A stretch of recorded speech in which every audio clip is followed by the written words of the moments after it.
So Arlene, the dragon you know is Kevin O'Leary, a former dragon of yours, with you. Are you surprised to hear that he is entering the leadership race?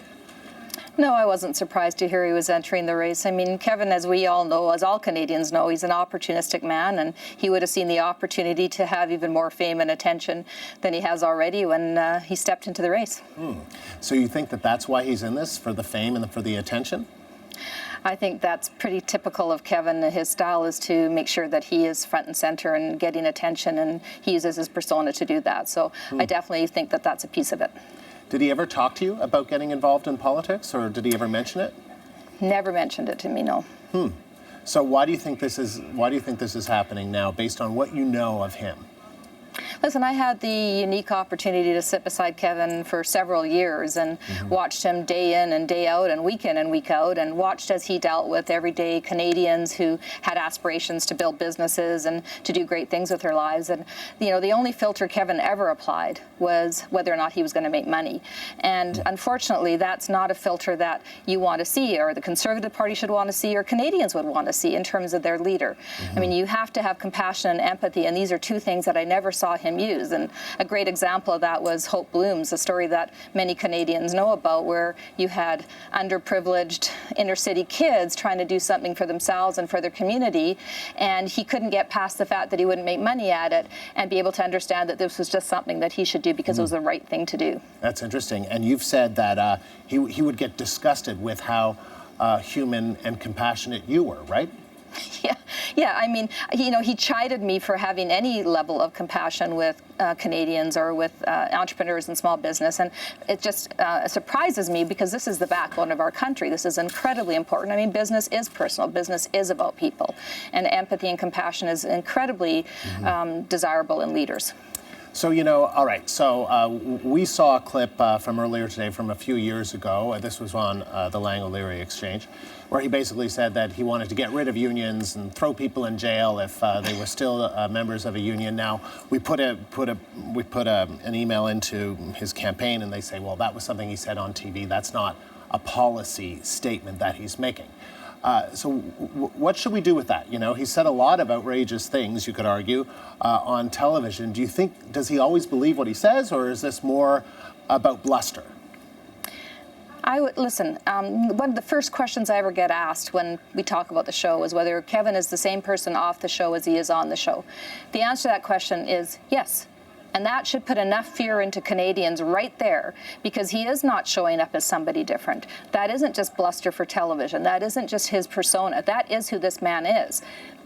That, in fact, is the very issue that I think we have to grapple with here. Is this somebody that we want as the leader? And ultimately, you know, there's an old saying, if somebody shows you who they are, believe them the first time. So do you think that it's fair for us, you know, in the media to go and say, all right, there's a lot of tape of Kevin O'Leary, and to go through it and say, I wonder if he still believes that. I wonder if he believes that, and just go through the list? Is that a fair exercise? And well, you know, you can't have it both ways. You can't use the media and the TV shows that you're on to present who you are. And especially in a reality television show where you're supposed to be presenting exactly who you are as an individual, and then not be held accountable to those statements later on. We all say things that later on we might say, no, that's not quite what I want because I have more information. But I think if you went back through the tapes time and time again, and you compared them to policy, which, by the way, I don't think he has laid out yet, but if he had laid out a lot of policy and you went back and compared it, I would be very surprised if these things lined up. So yes, I think it's reasonable, especially when these things are said over and over and over again, which is something that Kevin does do. He's very on point all the time about the views he has. He says that, you know, it's not fair to compare him to Donald Trump. What do you think? Well, why not? Well, tell me why you think it is fair. Listen, I don't think Kevin O'Leary is Donald Trump. I think there's many characteristics, however, that you can certainly draw a line to. The bravado, the lack of awareness of other people's circumstances, the desire to have it all be about himself. These are things that the narcissism, for lack of a better word.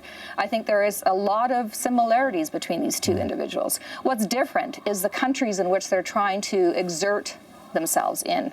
Our circumstance in Canada is completely different than the circumstance in the U.S. And so whether it will play here is yet to be seen, but I believe Canadians are much smarter and looking for something far different than what this type of individual might be as a leader. What would Canada look like under a Prime Minister Kevin O'Leary?